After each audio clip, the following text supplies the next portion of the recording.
Zay ary ny mahakasika an'iny fa lafim-baovao afantanteraka kosa indray. Ovaina ihany koa ny drafi-pirenena mikasika ny ady amin'ny kolikoly. Ny sokatra nanomboka androany etsy amin'ny DLC anosy ny atrikasa entina andravonana ny soso-kevitra amin'ny fanovoana fanadidina avy hatrany. Tsy nahita ampahombiazana andrafi-pirenena ejina amin'ny kolikoly. Raha ny zava-nisy tao anatin'ny 10 taona nisian'ny Leontena ejina amin'ny kolikoly. Na ny Bianco, raha ny fanazavana nentin'ny tale jeneraly ny tirafitra ity. Sakana tsy nahafahana nampidina ny trangana kolikoly ny tsy fahavonona mpitondra sy ny rafitra misy. Tena sakana voalohany aloha tsy mikasika amina rafitra dia ny sakana teo amin'ny fahavononan'ilay tompony andray-panjakana teto amintsika teo aloha, indrindra tao anatin'ny 5 taona nampisy ny krizy, tsy fahavononan'izy ireo tena hoe hiady amin'ny kolikoly. Dia izay zavatra tsy fahavonona izay moa zany dia nitarika fahagorakorana teo amin'ny rafim-panjakana rehetrarehetra dia lasa nahazo laka ilay kolikoly. Zay zany raha mikasika hoe araolona, fa teo amin'ny ara-drafitra koa zany dia isan'ny antony hita fa ohatra ny Bianco dia tsy afaka nisahana ny Madagasikara ray manontolo fa teo amin'ireny vonim-paritany ihany no mba nisy Brown Bianco dia nanalavitra ny vahoaka mihitsy zany le izy. Io zany isan'ny heverina koa hoe isan'ny tokony hareminaingana.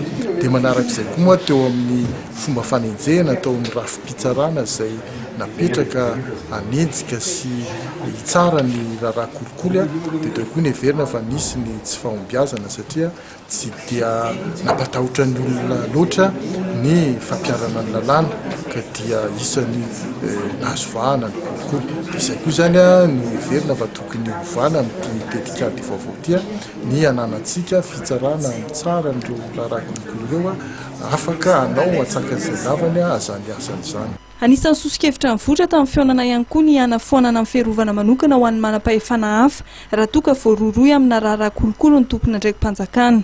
Hita rehefa nataony tombanezaka hoe nahoana moa le mpitondra fanjakana na ny olom-boafidy izay voaroroy amin'ny raharaha kolikoly no tsy dia nenjehana.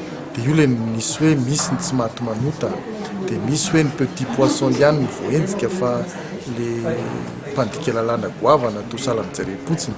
Dia isan'ny vohitra tao anatin'ilay atrikasa izay natao koa zany ny hoe anafoanana ny ireo sakasakana rehetra tsy ahafahana manenjika ireny karazan'olona reny. Dia ny lalàna moa matetika nametraka an'ilay hoe immunité parlementaire izy na any amin'ny parlement amin'ny député dia misy izy atao hoe privilège de juridiction any amina mpiasam-panjakana sasatsasany ambony ireny. Dia ireny zany no tena nivotra tao anatin'ny atrikasa hoe mba hofoanany ireny raha toka raharaha kolikoly no anenjehana an'ilay olona ka tonga dia afaka manao famotorana avy hatrany fa tsy tokony afaka zakan'izany le hoe immunité sy privilège de juridiction izany intsony. Anisan'ny fangatana ihany koa ny hanomezana fahaleovantena tanteraka amin'ny Bianco mba tsy hankina amin'ny fiadijianan'ny repoblika izy ireo. Mandray anjara amin'ny atrikasa ity ny solon-tena amin'ny Bianco avy amin'ny faritanenina, fiarahamonim-pirenena, fitsarana, mpiasam-panjakana ary ny avy amin'ny sehatra tsy miankina. Hitohatra amin'ny alakamisy izao ny atrikasa fandravonana ny drafi-pirenena mikasika ny ady amin'ny kolikoly.